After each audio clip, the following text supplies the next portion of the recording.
தெய்வத்தின் குரல் முதல் பாகம். மதம். சகல மதங்களுக்கும் பொதுவான பக்தி. மனிதனை விசாரங்களிலிருந்து விடுவித்து உயர்த்துவதற்குத்தான் எல்லா மத சம்பிரதாயங்களும் தோன்றியிருக்கின்றன. மற்ற பிராணிகளுக்கு இல்லாத விசாரம் இவனுக்கு இருப்பது மட்டும் இல்லை, இவன் முயற்சி செய்தால் விசாரத்திலிருந்து விடுபடுவதோடு இல்லாமல் மற்ற பிராணி வர்க்கம் எதுவும் பெற முடியாத ஞானத்தை பெற முடியும் என்று மத சித்தாந்தங்கள் யாவும் கூறுகின்றன. உலக விவகாரங்களை எல்லாம் இயக்கி வைக்கிற ஒரு மகா சக்தியை தஞ்சம் புகுந்தாலே விசாரங்களிலிருந்து விடுபடலாம் என்று பொதுவாக இந்த எல்லா சித்தாந்தங்களும் ஒரே குரலில் ஏக மனசாக சொல்கின்றன. அத்வைத்தம், விசிஷ்டாத்வைத்தம், துவைத்தம், சைவ சித்தாந்தம், இன்னும் கிறிஸ்துவம், இஸ்லாம் முதலிய எந்த சம்பிரதாயமானாலும் சரி, பக்தி எல்லாவற்றுக்கும் பொது. புத்தர் பக்தியை சொல்லாவிட்டாலும் பௌத்தர்களால் பக்தி இல்லாமல் முடியவில்லை. அதனால்தான் புத்தரையே சுவாமியாக்கி வேறு எந்த சுவாமிக்கும் இல்லாத அளவுக்கு பெரிய மூர்த்திகளை அவருக்கு வைத்து பூஜை செய்கிறார்கள். ரொம்ப சமீப காலத்திலும் கூட பல ஞானிகள் ஆத்ம விசாரம் ஒன்றை மட்டுமே வலியுறுத்துகிறார்கள். ஆனால் இவர்களுடைய உபதேசங்களை ஏற்றுக்கொண்டவர்கள் இந்த மகான்களையே தெய்வமாக வழிபடத்தான் செய்கிறார்கள். பக்தி என்பது அப்படி இயல்பாக உடம்போடு பிறந்த ஒன்று.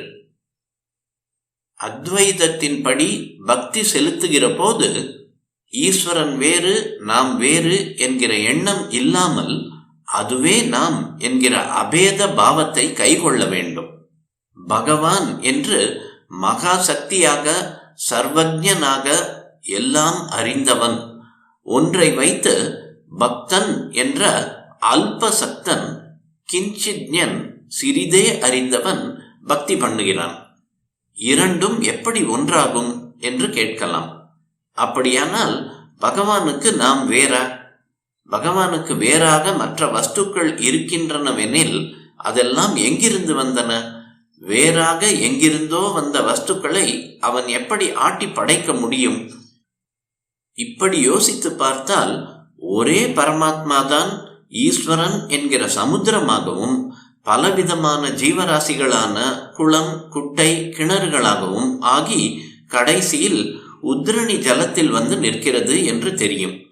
சக்தியில் ஏற்றத்தாழ்வு இருக்கலாம், ஆனால் அடிப்படையில் எல்லாம் ஒரே வஸ்துதான். அந்த அடிப்படைக்கு போனால் நாம் அதுவாகவே ஆகிவிடுவோம். இதுதான் அத்வைத்த முக்தி. வெறும் புத்தி பூர்வமாக, இன்டலெக்சுவலாக இப்படி சொல்லிக் கொண்டிருந்தால் பிரயோஜனம் இல்லை. இது அனுபவ சித்தியாக வேண்டும். இதற்கு ஈஸ்வர கிருபை இருந்தால்தான் முடியும். நம்மை எல்லாம் ஆட்டி படைக்கிற சக்தியின் அனுகிரகம் இருந்தால்தான் இந்த ஆட்டம் ஓய்ந்து அடிப்படைக்கு போக வேண்டும் என்ற அத்வைத்த நாட்டமே நமக்கு வரும் என்று பெரியவர்கள் சொல்லியிருக்கிறார்கள். ஈஸ்வர அனுகிரகாத் ஏவ பும்சாம் அத்வைத்த வாசனா. பகவான், பக்தன் என்று பிரிந்தே தோன்றுகிற ஆரம்ப ஸ்திதியிலும் கூட பகவானாக எந்த பரமாத்மா வந்திருக்கிறதோ அதுவேதான் பக்தனாகிய நாமாகவும் ஆகியிருக்கிறது என்ற நினைவை கொஞ்சம் ஏற்படுத்தி கொள்ள வேண்டும்.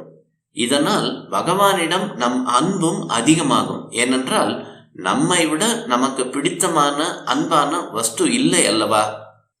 நம் காரியங்கள் அனைத்திற்கும் பலன் தருகிற ஈஸ்வரன் நாம் பக்தி பண்ண பண்ண அதற்கு பலனாக மேலும் மேலும் அவனை நெருங்க அனுகிரகம் செய்வான். தான் யார், எப்படிப்பட்டவன் என்பதையெல்லாம் அவனே தெரியப்படுத்துவான். நாம் அவனை ஆராய்ந்து பார்க்க வேண்டாம்.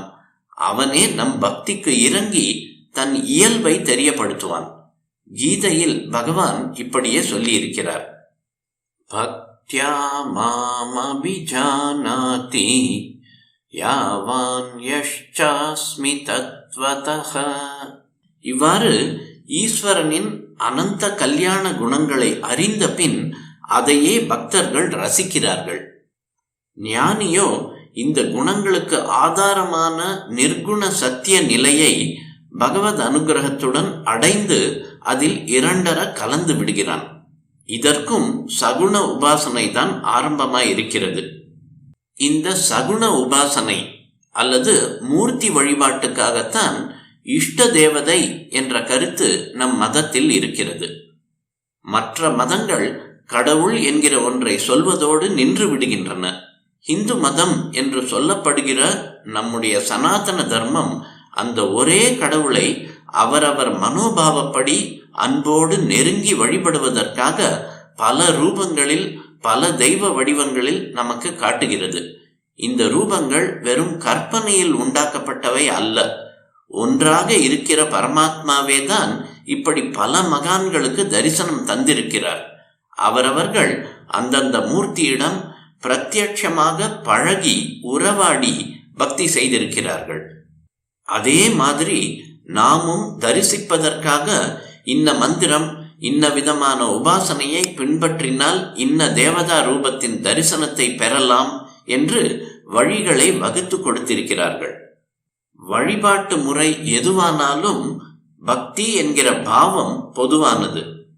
நம் மதத்தில் உள்ள பல தெய்வங்களின் உபாசனைக்கு மட்டுமின்றி எந்த மதமானாலும் பக்தி என்பது மத்திய ஸ்தானத்தில் இருக்கிறது.